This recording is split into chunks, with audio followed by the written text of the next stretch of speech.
એક બાજુ માવઠાની મુસીબત તો બીજી બાજુ પાણીની પારાયણની વાત સામે આવી। રાજકોટના ધોરાજીમાં ઉનાળાની શરૂઆત સાથે જ પાણીની સમસ્યાથી લોકો ત્રાહિમામ પોકારી રહ્યા છે।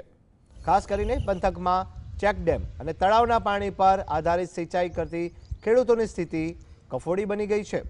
અગાઉ થયેલા માવઠાને કારણે પાકને ભારે નુકસાન વેઠવું પડ્યું હતું અને હવે પાણીના અભાવે ખેતી આગળ કેવી રીતે વધારવી તે મોટો પ્રશ્ન ઉપસ્થિત થયો છે। સ્થાનિક ખેડૂતો અને આગેવાનો દ્વારા સરકાર સમક્ષ માંગ ઉઠાવવામાં આવી રહી છે કે નર્મદા નહેરમાંથી તાત્કાલિક પાણી છોડી ચેકડેમ અને તળાવો ભરવામાં આવે જેથી ખેતી તેમજ પીવાના પાણીની સમસ્યામાં રાહત મળી શકે।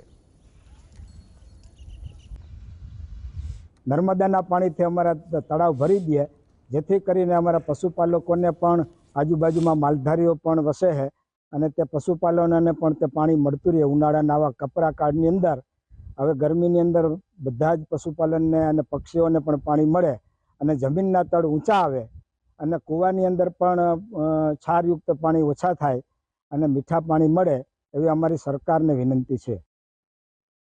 શિયાળુ અને ચોમાસું પાકમાં તો નુકસાની ગઈ છે માવઠાના મારથી।